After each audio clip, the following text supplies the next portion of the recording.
Bonjour, bienvenue dans Bicafam. Je suis Mélissa, psychologue de formation, mais c'est avant tout ma casquette de maman que je mets en avant. C'est un podcast caribéen qui est dédié à la parole des femmes sur différents thèmes, autour de la grossesse, du désir ou du non-désir d'enfant, autour de pathologies qui concernent directement les femmes comme l'endométriose, autour de la maternité, le postpartum d'ailleurs peu exploré, les traditions transmises de génération en génération, autour de la place de la femme dans notre société, comment allier vie personnelle et vie professionnelle. Bref, Bicafam est un rendez-vous convivial entre femmes qui viendront partager leur expérience de vie, parler sans tabou, avec sincérité et émotion, pour parfois penser certaines blessures et aider d'autres femmes à se sentir moins seules. Ce podcast est dédié à la puissance des femmes.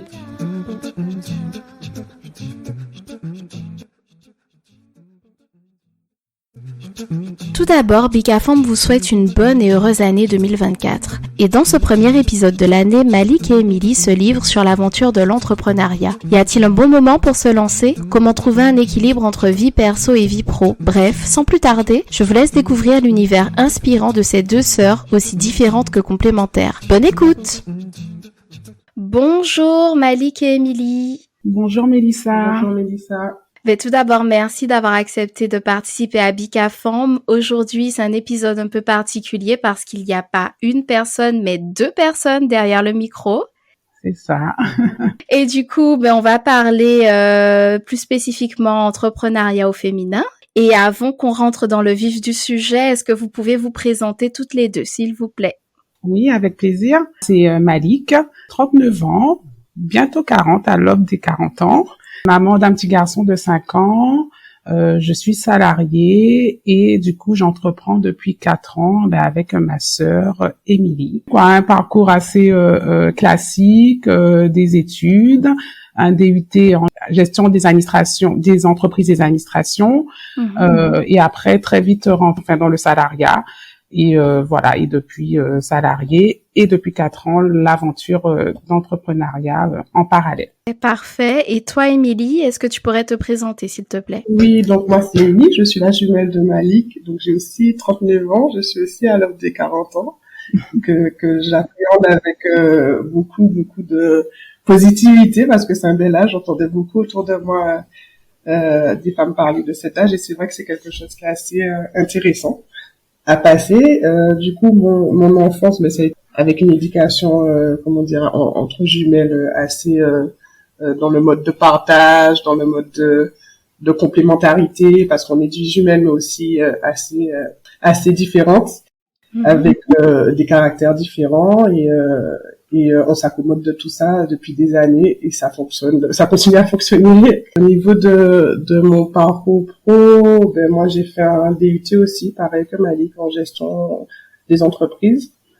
Après, j'ai eu un titre en contrôle de gestion, j'ai exercé dans le contrôle de gestion, et après un master dans l'administration générale des entreprises. Et voilà, donc mon expérience professionnelle, c'est beaucoup porté autour du contrôle de gestion, et qui était pour moi justement, avec l'envie d'entreprendre, une base de connaissances en fait, de savoir pour la gestion niveau finance en fait, on va dire, d'une entreprise. D'accord.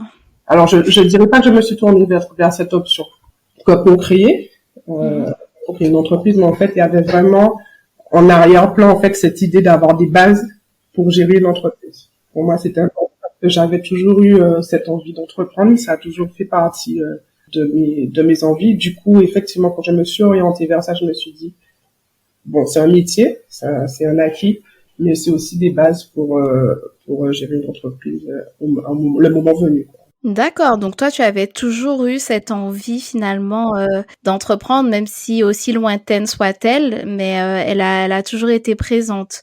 Et toi Malik, est-ce que tu avais toujours voulu aussi entreprendre ou pas spécialement? Non, pas du tout. Moi, c'était vraiment avoir une petite carrière classique, progresser dans mes emplois respectifs, toujours avec cette perspective d'évoluer dans mon travail, paisible, sans vraiment cette envie d'entreprendre. Non, c'était vraiment pas moi mon mon souhait, en tout cas, je ne le savais pas, peut-être. Émilie, ça, c'est sûr que ça a toujours fait partie de son vocabulaire. Un jour, j'aimerais créer, enfin, quelle que soit la chose, un côté créatif aussi, et voilà. Et on va dire que c'est venu avec Émilie, avec la grossesse, où ça m'a, on va dire, propulsé un peu là-dedans, et surtout la proposition qu'Émilie m'a faite m'a plu, et j'ai pas hésité du coup. Mais moi, à la base, non, c'était pas dans ma tête du tout. D'accord. Et justement, alors, racontez-nous un peu, ça nous intéresse. Comment ça s'est passé? Comment vous êtes passé justement de l'idée à l'action? Et vous allez après nous expliquer et nous présenter votre entreprise. Comme je te disais, Émilie, elle, ça a toujours été dans sa tête. Elle a toujours eu des idées qu'elle me glissait comme ci, comme ça. Et que moi, ça me parlait pas forcément. Donc, je lui disais oui pour toi, oui, peut-être... se lancer elle en tant que consultante, enfin je sais pas dans son domaine, pourquoi pas, donc je la motivais à le faire, en tout cas je respectais son envie et c'est vraiment en 2018, j'étais enceinte et elle vient avec l'idée, elle me dit Malik, on devrait qu'elle a une idée de box de produits locaux à faire découvrir aux particuliers, etc. Et du coup, moi, ça m'a plu parce que moi, je suis quelqu'un qui aime tout goûter, qui aime tout tester, et très friande des produits locaux. C'était comme si c'était une élimination. Moi, j'ai pas hésité. Je lui ai dit, mais oui, on y va. Voilà. Et c'est comme ça que l'idée vraiment a pris naissance et que ça a commencé à mûrir et on partait dessus. C'est ça. D'accord. Donc ce qu'elle a dit, c'est pas faux. C'est-à-dire que moi j'ai des idées tous les quatre matins. Et en fait, le fait de partager ces idées-là avec elle, je pense que alors je sais pas si c'est le fait qu'on soit jumelles, etc., mais j'avais besoin d'être accompagnée, de pas me lancer. Et je pense que le déclic sur cette idée-là qui a germé quelque temps quand même, et puis on se dit quand une idée elle reste là, au bout d'un moment on se dit finalement pourquoi pas. Et quand on trouve à côté, on en parle et on trouve quelqu'un qui n'a pas d'hésitation, qui adhère à l'idée, ça donne des ailes et c'est comme ça qu'on a lancé en 2018 les box ICEDA. Donc c'était un domaine effectivement en plus qu'on aimait. On voulait quelque chose qui a du sens. En plus j'étais au chômage, donc j'étais toute disponible. Voilà pour le processus de création, imaginer le concept, etc. Les premiers flyers, la création du site, enfin des choses comme ça. Voilà, trouver cet appui-là, ça a donné des ailes et on s'est dit, on se lance. En plus, on voulait, comme je disais, quelque chose qui a du sens, ça nous parlait. C'était pas créer un business juste pour créer un business. La rentabilité, c'est important, c'est sûr que voilà. Mais en fait, on se rend compte qu'après 5 ans, c'est pas juste le financier qui nous tient, c'est pas juste c'est vraiment les échanges qu'on a avec les artisans, le fait de faire découvrir des choses et nous-mêmes de découvrir et d'être toujours ébloui de voir autant de créativité chez nous et que cette mise en valeur, il y a encore beaucoup de chemin pour que ça continue et du coup on a tout à fait notre place et on a de quoi faire pour encore longtemps et du coup ça nous tient. Et parce que effectivement, ce sont des produits qu'on utilise et qu'on aime beaucoup et comme disait Malik, on est friand en fait, mais je pense que tous les Antillais sont friands de ces produits-là. En fait, avant, à l'époque, alors depuis le confinement, etc., c'est vrai que c'est devenu un peu plus tendance les produits. Mais à l'époque, alors ça existait. Il y a eu beaucoup de professionnalisation des artisans en peu d'années. Les choses ont vraiment beaucoup évolué. Mais à l'époque, voilà, ça reste des produits qu'on trouve, même aujourd'hui, même s'il y a des boutiques spécialisées sur la Guadeloupe, il y en a peut-être 4 ou 5 Bastère, Pointe-à-Pitre, voilà. En fait, il faut aller à la recherche de ces produits-là, c'est ça. Exactement. Ils sont pas disponibles dans les rapports comme ça. Et en fait, de voir que jusqu'à présent, quand on déballe, même chez nos parents, ou certaines copines qui n'avaient pas connaissance de certains produits et qui se disaient, ah ouais, ça se fait et tout ça. Et la qualité qu'il y a derrière certains produits, c'est vraiment valorisant, quoi. C'est vraiment intéressant et c'est quelque chose auquel on tient, mine de rien. Donc en fait vraiment le but de rapprocher notre quotidien à nos produits quoi. Comme tu dis, c'est pas accessible. Moi, je vais au supermarché, je vais au boulot, je rentre. On n'a pas cette palette là sous nos yeux qu'on peut prendre comme ça. Et comme tu dis, il faut aller. Si on veut, il faut vraiment aller sur un marché. Il faut aller dans une boutique d'épicerie fine pour les trouver. Et le but de Boxyseda, c'était de faciliter la proximité des produits avec les particuliers, les locaux, et savoir que en fait il y a tout ça quoi, et qu'on peut remplacer chez nous une crème de soin par une crème locale. Justement, j'allais vous demander, justement pour préciser un peu, ce ne sont pas que des produits cosmétiques, hein. C'est ça. Ben on voulait partir sur quelque chose d'assez complet. Il y a le bien-être, beauté, soins, et il y a la partie épicerie fine. Les deux, ouais, on propose les deux au fur et à mesure de nos découvertes en fait. Il y a rien de figé, ça évolue tout le temps. Voilà, c'est au fur et à mesure de nous ce qu'on découvre. Et du coup, pourquoi Yseda? Pourquoi le nom? Est-ce que vous pouvez l'expliquer? Alors on a cherché en fait, hein. On a cherché et on voulait que ça nous parle, que ça parle à tous les deux, pareil, hein, toujours l'approbation mutuelle pour que dire ça y est, on a trouvé. On a cherché. À un moment, c'était une période où on écoutait beaucoup les jumelles IBI, deux franco-brésiliennes, le groupe IBI, qui veut dire jumelles en Yoruba. C'est une langue africaine. Je sais plus de quel côté de l'Afrique, voilà. Et du coup, on a cherché signification de nature en Yoruba, et c'est comme ça qu'on est tombé sur Yseda. Donc en fait, Yseda, ça veut dire nature. Et ça s'approprie bien à un peu le concept Yseda, c'est des produits naturels et voilà de la Caraïbe. Donc c'est une belle connotation, même. Je trouve que c'est un beau mot. Très joli à dire.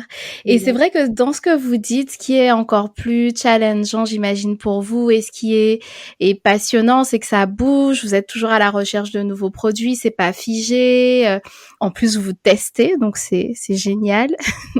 Et du coup, voilà, vous découvrez à chaque fois de nouveaux produits, de nouvelles pépites, et votre souhait, justement, c'est de faire découvrir ces pépites. Donner un peu plus de visibilité, de la valeur. Oui, j'allais dire que c'est vrai que ça aiguise en plus notre curiosité, parce que on est dans un domaine depuis 4 ans, donc du coup, là où des gens, on est sur les réseaux, on voit défiler plein d'informations, mais nous, quand il y a un truc qui correspond au produit qu'on veut proposer sur Yseda, ça nous saute à l'œil tout de suite, quoi. Parce qu'on est dans le domaine et parce qu'on est à la recherche, donc on est beaucoup en veille comme ça, et du coup là où le citoyen lambda, on va dire l'antillais lambda va pas s'arrêter sur telle publication, etc. Nous, ça aiguise notre curiosité, et du coup on trouve de nouveaux produits beaucoup en restant curieuse, justement parce qu'on est déjà dans ce domaine-là, et du coup voilà, beaucoup de veille et beaucoup de curiosité, et c'est vrai qu'il y a des choses qui se font tous les jours, quoi. Il y a vraiment des... Ça aussi, ça fait partie du côté, j'imagine que vous appréciez l'échange avec les artisans, la découverte de nouveaux artisans, de pouvoir échanger avec eux, qui parlent de leurs produits. Ça aussi, c'est quelque chose qui doit être hyper passionnant pour vous. Hyper passionnant, hyper intéressant. Effectivement, à chaque fois qu'on contacte un artisan, on lui présente notre concept, on voit la passion un peu chez les artisans aussi, leur engagement, les difficultés qu'ils rencontrent, parce que c'est pas des domaines faciles. On n'a pas des usines de production, heureusement, parce que ça reste artisanal, mais qui dit artisanal, ça demande beaucoup de temps. Ce sont des personnes des fois qui sont seules ou qui ont des coups de main de la famille ou à côté. On a vu aussi des artisans fermiers évoluer en 4-5 ans. Donc du coup, c'est des domaines vraiment, je trouve, qui restent sous-évalués. Alors je sais pas si c'est volonté ou voilà. On en parle à des périodes propices, mais il n'y a pas vraiment de choses qui sont mises en place pour les mettre en avant et pour les soutenir vraiment dans leur production. Je pense que la partie production, c'est un temps énorme, et plus les produits sont de qualité, plus ça demande du temps. Et je trouve ça a un prix aussi, ça a un prix aussi derrière. Après, c'est vrai que les artisans, bon, on en rencontre, on aimerait des échanges un peu plus poussés. Après, parler un peu plus du produit. C'est vrai que ça, c'est une chose qu'on aimerait bien aussi approfondir avec ICEDA, au-delà de la proposition des produits, essayer d'avoir des petits focus sur certains artisans, ce qu'on a commencé à un moment donné. Après, voilà, c'est l'entrepreneuriat, c'est d'être régulier, c'est pas évident. Et justement, est-ce que vous avez été confronté à des difficultés, à des échecs? Pas des échecs en tant que tels. On va dire que c'est dans tout le processus d'ICEDA, c'est la régularité. Voilà. C'est que on a un profil où on est toutes les deux salariées. À temps complet? À temps complet. Ah oui. Je suis maman. Voilà. Donc c'est vraiment, on va dire que la grosse difficulté, c'est d'accorder le temps par rapport à nos projets, à nos ambitions sur ICEDA. Donc actuellement, on se laisse porter, si tu veux, on adapte ICEDA à nos vies. Du coup, moi, les échecs, moi, j'ai été très frustrée au début, justement dans le début d'ICEDA. Où peut-être il y a un début, c'est tout beau, tout nouveau, on est à fond, et après il y a une petite baisse de régime. Entre-temps, ben voilà, j'ai mon petit garçon, et en même temps avec le dynamisme que ça propulse d'être maman, et puis des envies. Et du coup, j'avais cette tendance à vouloir tout le temps faire, tout le temps, et presque à prendre la tête à Émilie, mais on n'a pas fait, quand est-ce qu'on fait ça? Il faut qu'on fasse du contenu, il faut qu'on, voilà.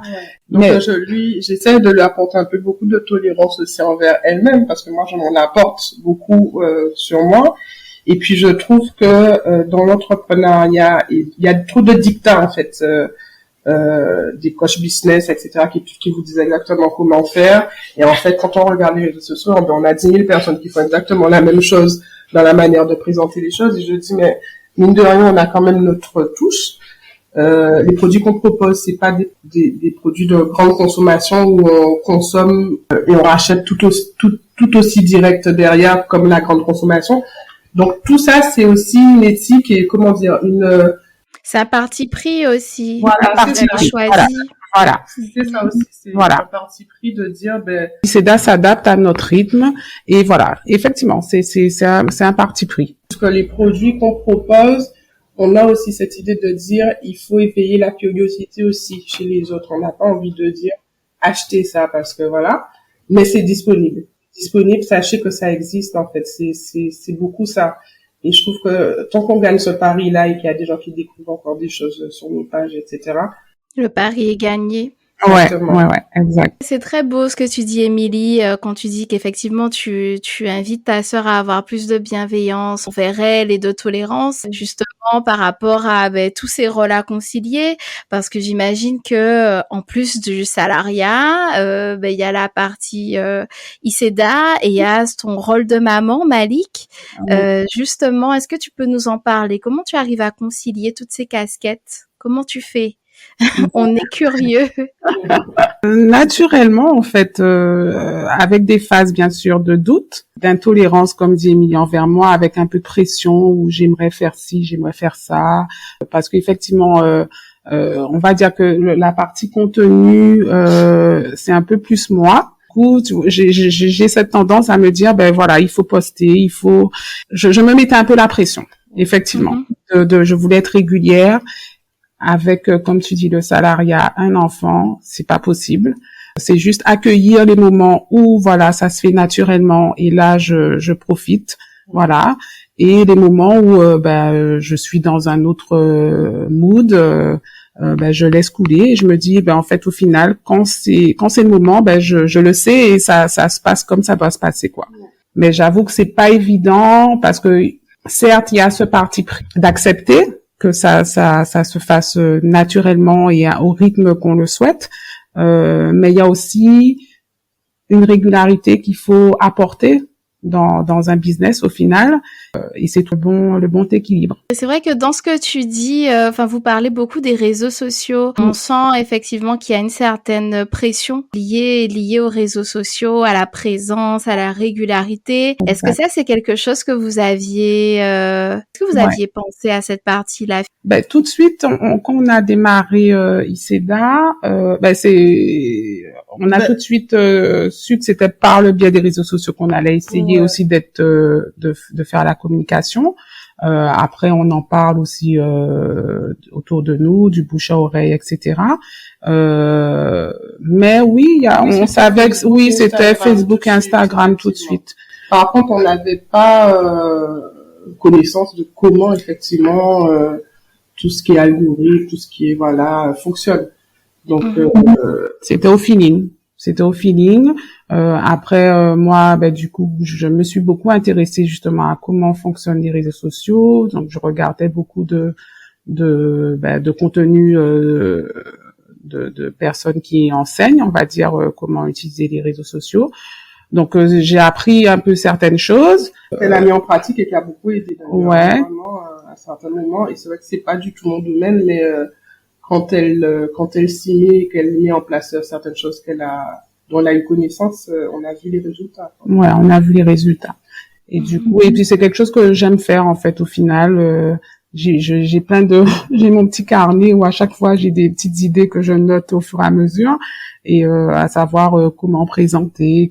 Mais c'est encore le temps, et il faut s'accorder ce temps-là. Donc ça t'a permis de développer aussi de nouvelles compétences, et on sent aussi qu'il y a vraiment une complémentarité entre vous. Mais justement, le fait de ces réseaux sociaux, je reste un peu sur ce sujet-là, parce que je trouve ça intéressant. Comment vous arrivez à vraiment vous couper, entre guillemets, et vraiment faire la part des choses entre vie pro et vie perso? Parce que les réseaux sociaux, en fait, ils sont chez nous, finalement. Est-ce qu'il y a un moment où vous vous dites, bon, à cette heure-là, j'arrête tout, je regarde plus, ou non? Ça reste, vous restez toujours connectés. Comment vous arrivez à faire la part des choses? Et est-ce que c'est pas parfois un petit peu envahissant pour vous, pour votre vie privée? Moi, je trouve que c'est quand même modéré. Notre utilisation est quand même modérée. Après, Malik, je pense qu'elle aura plus de facilité à couper parce que son fils qui nous ramène un peu plus souvent à la réalité. Moi, j'arrive à couper aussi. Et sur les réseaux sociaux, finalement, comme je te disais, c'est plutôt un côté veille, un côté curiosité qui fait qu'on reste. Après, on suit des pages qui parlent un peu aussi de ce qu'on veut. Donc, on tombe sur des choses, qui nous intéressent.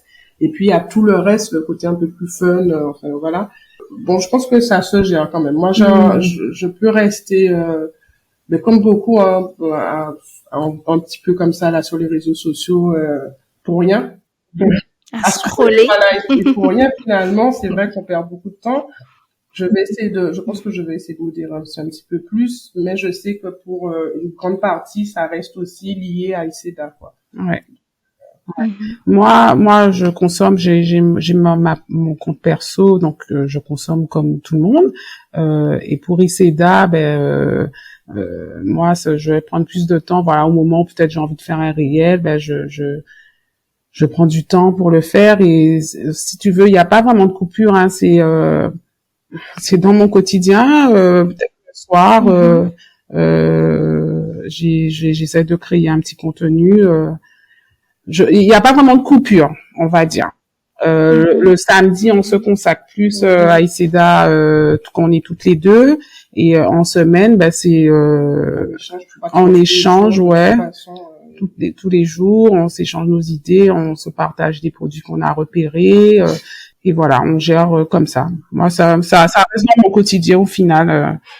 Et justement, est-ce que vous êtes au niveau du marché, est-ce que vous êtes vraiment ciblé sur le marché guadeloupéen, ou est-ce que vous faites de la livraison à l'extérieur aussi, et vous avez des envies de vous ouvrir un petit peu au monde? Alors, à la base, oui, nos offres sont ciblées sur le marché guadeloupéen, mais on propose aussi d'expédier en métropole.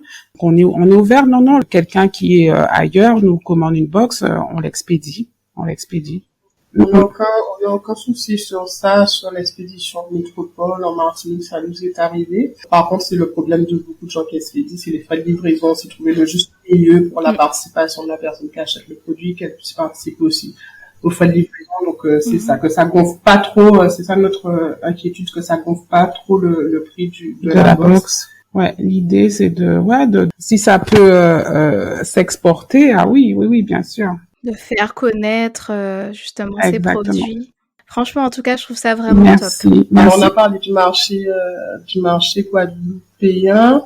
En fait, les produits, c'est vrai que c'est des produits, notre envie que ça soit des produits, en fait, avec des entreprises le plus possible immatriculées en Guadeloupe, parce que c'est l'économie, du coup, des Antilles qu'on fait vivre aussi comme ça et qui sont fabriqués, produits pour la plus grande partie de la conception sur les territoires Guadeloupe, Antilles et Caraïbes aussi, parce qu'on a travaillé avec Sainte-Lucie et avec la Guyane aussi, parce qu'on retrouve des produits là-bas qu'on ne retrouve pas chez nous.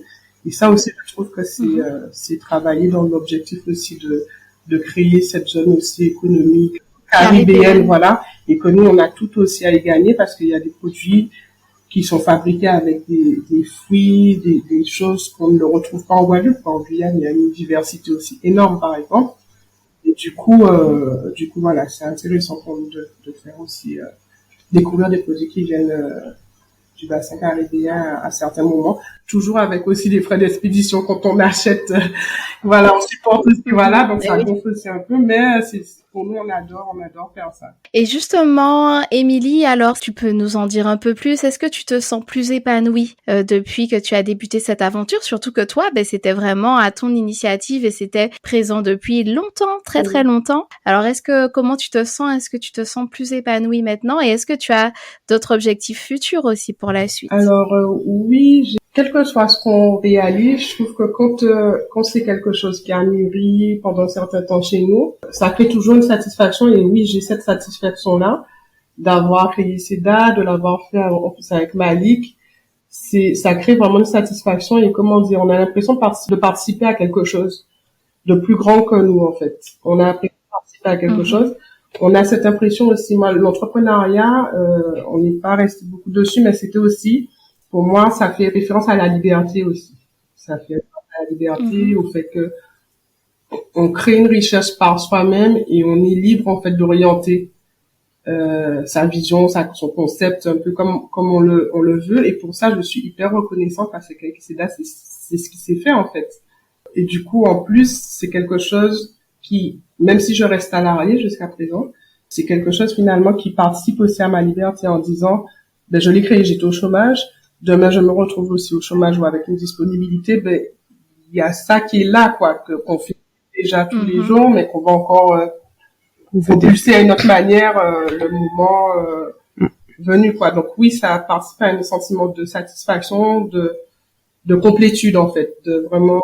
Du coup, c'est vraiment intéressant. Et puis, pour l'avenir, oui, ça donne des idées, ça donne vraiment l'information qu'on est capable, quoi.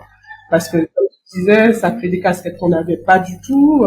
La création du site à l'époque, voilà, c'était complètement des choses que je ne maîtrise pas du tout. Quand on crée un visuel, des fois, on donne sa touche un petit peu, on va dire touche artistique. Enfin, voilà, Malika sa touche, moi j'ai ma touche. Enfin, on est dans la création tout le temps, quoi. Et, voilà, ça demande un peu de temps, comme on l'a dit tout à l'heure, dans tout, mais ça donne, oui, des idées de faire d'autres choses et de se dire, oui, on est capable. On est capable, et je pense que nous, on est une génération on a compris ça, je dirais pas tard, mais en tout cas, on est une génération ouverte à ça, mais les jeunes encore qui arrivent derrière, encore plus, quoi. Encore plus, donc on est capable de créer et de faire vivre quelque chose par soi-même, quoi. Et toi, Malik, c'est vrai que tu disais au tout début dans ta présentation que toi, tu n'imaginais pas du tout ça et voilà, avoir ton travail en salariat, que ça t'allait. Comment tu te sens et est-ce qu'effectivement tu évoquais aussi le lien avec la maternité? Est-ce que c'est le fait de devenir maman qui ça a insufflé cette envie en toi d'entreprendre, d'aller plus loin? Est-ce que tu peux nous en dire plus?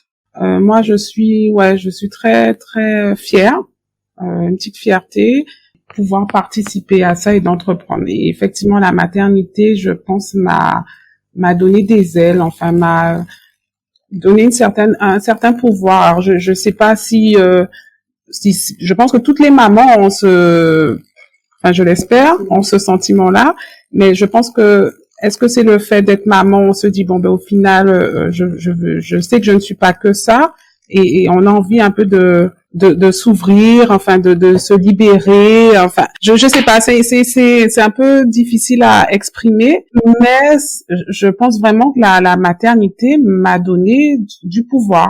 Alors avec ses hauts et ses bas, hein, je dis pas tous les jours je me sens power woman, pas du tout. Malgré dans la difficulté, c'est qu'on trouve des solutions. On trouve des solutions.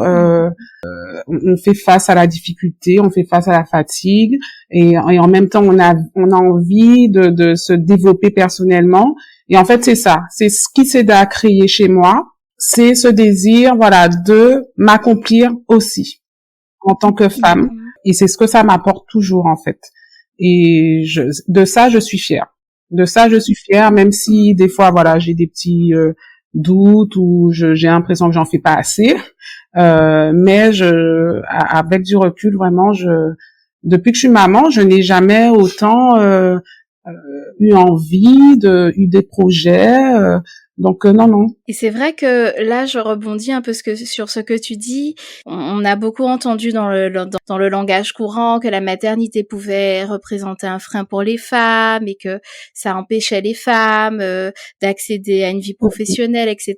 Voir ça comme un frein. Et plus j'entends des témoignages, bon, pas forcément que sur l'entrepreneuriat, mais sur plein de choses, et plus je me rends compte que finalement j'ai plutôt l'impression que la maternité c'est comme un catalyseur et que ça pousse les femmes à vouloir aller plus loin, à vouloir s'accomplir différemment, et c'est assez fou ça. Et c'est vrai que ça sort un peu de ce qu'on a toujours eu l'habitude d'entendre finalement. Ça. Peu importe, comme tu dis, entrepreneuriat ou pas, c'est que je pense qu'une une femme qui devient maman a à un moment besoin de s'affirmer telle qu'elle est, et ça peut s'exprimer par n'importe quoi, hein, juste le fait d'être heureuse et d'accomplir des choses qu'elle ne faisait pas avant en fait. Ça propulse. Moi, j'ai l'impression que ça propulse une femme la maternité. Mais comme je redis, avec des difficultés, parce que voilà, mais dans toutes ces difficultés, il y a une force qui ressort et qui est admirable. Je crois que je suis à jour de tes podcasts, et j'avoue que tous les témoignages de ce qu'ont traversé certaines femmes, je suis impressionnée. Je suis impressionnée et je me dis ouais, la force d'une femme. Les femmes sont des warriors. Merci. Et j'avoue que moi j'ai été témoin de Malik pendant toute cette phase-là et jusqu'à présent, et c'est vrai qu'elle est un peu. Merci. Ça, c'était pour la petite seconde émotion. Et qu'est-ce que vous diriez justement aux femmes qui souhaiteraient entreprendre mais qui n'osent pas sauter le pas? Qu'est-ce que vous leur diriez? Faites des bébés. Ce sont des petits bébés aussi, hein, les bébés.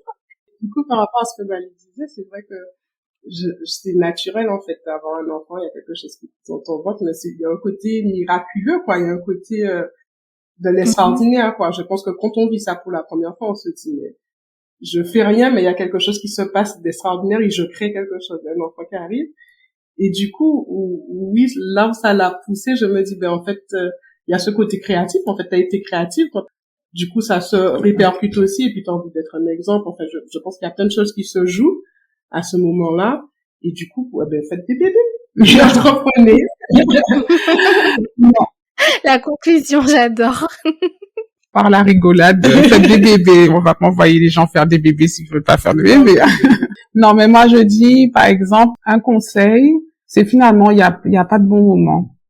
Si quelque chose germe si ça germe et que ça reste toujours là dans un coin de la tête, c'est que il faut y aller. Il faut y aller, et peu importe le moment, hein, ça peut être un débuter par quelque chose d'infime, mais voilà, c'est de commencer. Et je crois que quand on commence, là on se dit on y est, et en fait ça se fait naturellement, et ça se déroule comme ça doit se dérouler, au rythme que ça doit prendre, mais Donc finalement, le plus difficile, c'est le passage à l'action, finalement, de transformer l'idée en acte. Et à partir du moment où on commence, On se on lance. se lance. Exactement. Et c'est se sentir légitime. Voilà le message que je voudrais donner. Sentez-vous légitime parce qu'il y a personne qui a le droit de dire que vous êtes en place ou pas pour faire ce que vous avez envie de faire. Et donc je pense que il y a beaucoup de femmes qui doivent avoir des freins parce qu'elles veulent avoir le rôle de maman, le rôle de salarié, etc., enfin des modèles. Et du coup, elles s'autorisent pas peut-être pour l'entrepreneuriat de se dire je vais me lancer parce qu'elles se sentent pas un peu assez légitimes. Mais moi j'ai envie de dire sentez-vous légitime pour ce qui vous parle, ce qui vous donne envie de faire et passer à l'action. Ça passe par tout et n'importe quoi, un coup de fil, une formation, un échange avec quelqu'un. Enfin, faites effectivement et après tout se déroule par la suite. Et c'est vrai que dans votre témoignage, ce qui ressort aussi, c'est pas forcément non plus le côté Wonder Woman, multicasquette. J'ai beaucoup aimé aussi le fait que vous disiez, nous en fait, ICEDA s'adapte à nos vies. Finalement, on va au fil de ce qu'on peut faire et on essaye de s'adapter au mieux, mais vous ne dites pas non plus allez on entreprend, on est multicasquette et on est des Wonder Woman. Il y a des moments où c'est plus difficile, il y a des moments où ça va un peu mieux et en fait vous êtes plutôt dans la recherche d'un équilibre et puis de vous adapter et de vous épanouir surtout dans cette nouvelle aventure. Exact, t'as tout bien résumé. Et c'est ce que j'ai appris grâce à Émilie aussi, c'est voilà.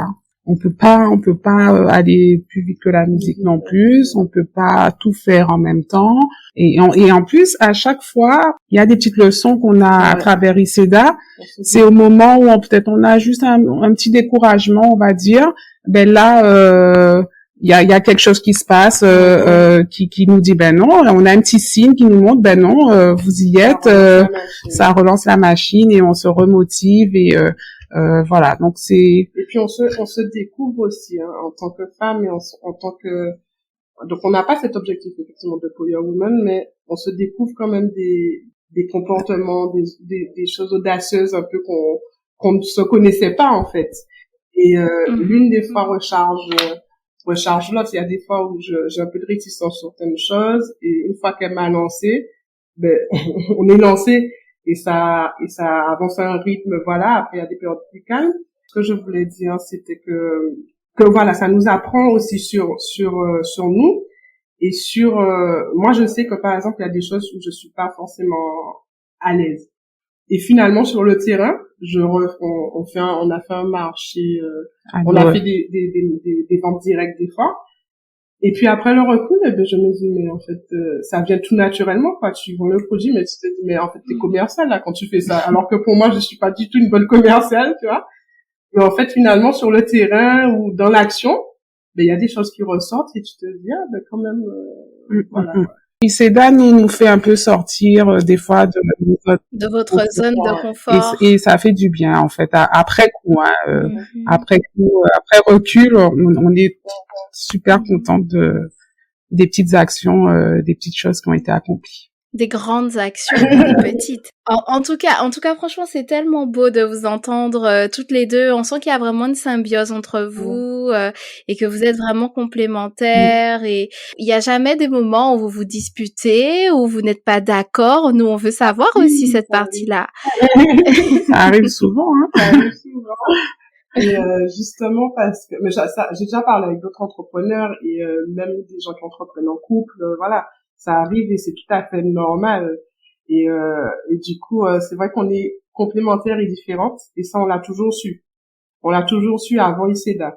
Donc du coup c'est pas parce qu'on est et ça aussi ça amène une certaine tolérance, tu vois, parce que c'est pas parce qu'on n'est pas d'accord sur certaines choses qu'on peut pas continuer à avancer. Mais il faut se dire les choses, il faut se parler et puis oui ça clash des fois. Oui ça clash.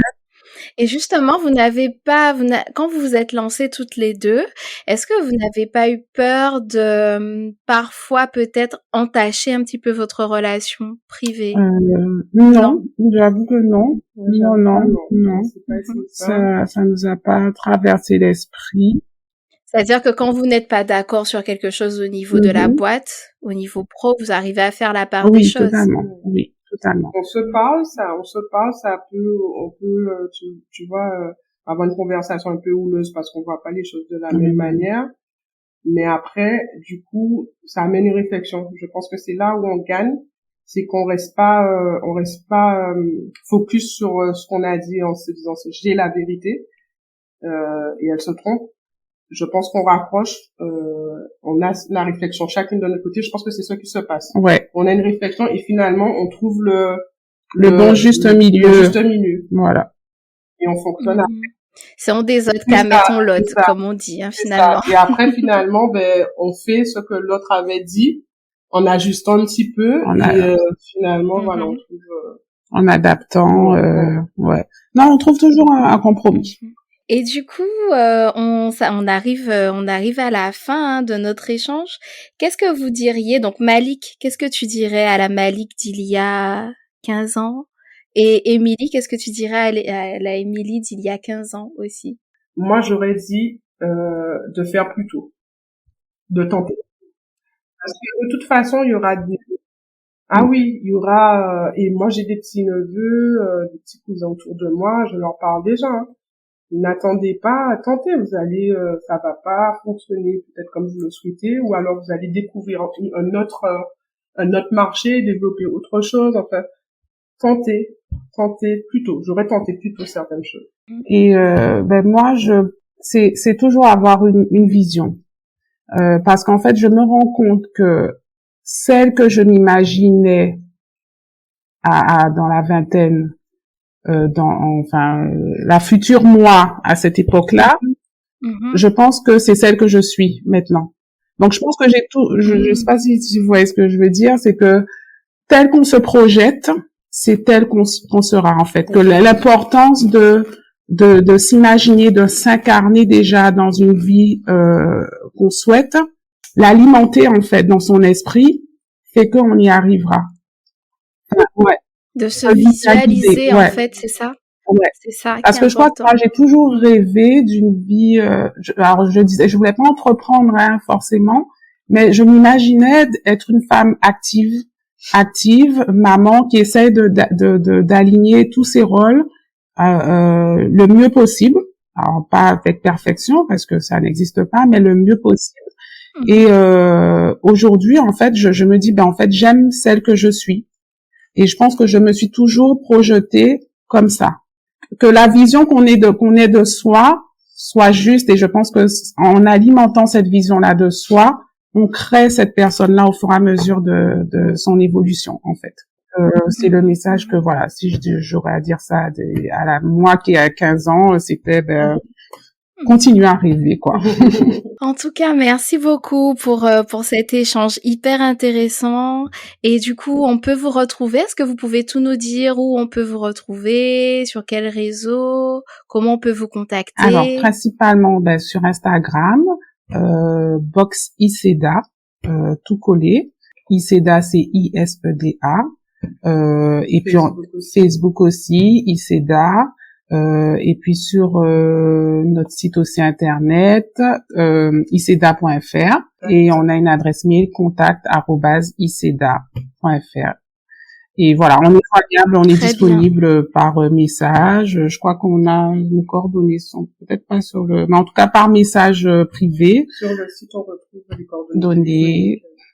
Voilà, et n'hésitez pas à nous suivre si vous voulez découvrir des petites pépites locales. Super. En tout cas, de toute façon, je mettrai toutes les infos dans la description de l'épisode. Merci pour cet échange hyper intéressant. Vraiment, on a passé un très bon moment. C'est vraiment, c'est très beau. C'est très beau votre aventure là à deux. C'est en plus, voilà, avec le parti pris de travailler avec des acteurs locaux. C'est vraiment super. C'est une super initiative. Je trouve ça vraiment top.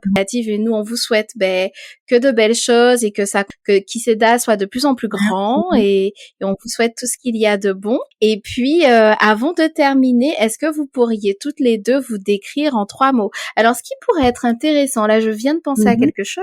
Ça pourrait être intéressant qu'Émilie choisisse des mots pour Malik et que Malik choisisse des mots pour Émilie. Ça pourrait être vachement intéressant. C'est vrai. Ouais, pour Émilie, je dirais qu'elle incarne pour moi une certaine sagesse que je n'avais pas et qu'elle m'a beaucoup inculquée. Donc la sagesse et dans tous les domaines en plus. C'est quelqu'un qui prend beaucoup de recul et donc elle m'a apporté beaucoup de sagesse et elle a beaucoup de sagesse. Donc ça c'est le premier mot qu'elle a défini. Déterminée. Déterminée, ouais, elle est déterminée. On l'a vu,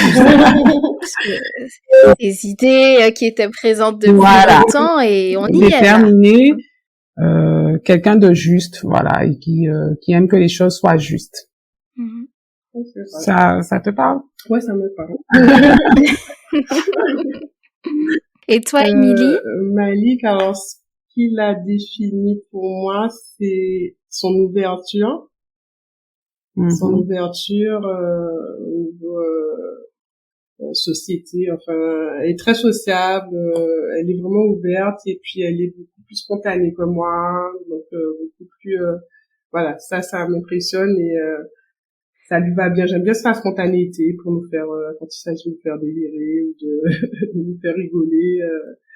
À certains moments, elle est douée pour ça et puis j'aime comment elle est, alors je sais pas si le mot, j'aime pas trop ce mot-là, parce que résilience, ok, mais bon, il faut être aussi, ouais, c'est un beau, ouais, résilience, c'est un beau mot, mais voilà, elle est résiliente, c'est-à-dire, c'est quelqu'un qui se plaint pas.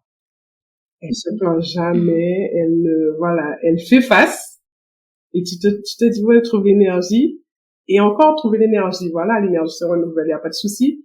Mais à quel moment elle décharge, quoi? Parce que, voilà, tu vois, moi j'ai besoin soit d'aller boxer un truc, ou soit d'aller, enfin voilà, mais elle, ou de me plaindre à un moment donné, ça m'aide aussi. Enfin, on a besoin d'une écoute, d'une oreille à certains moments.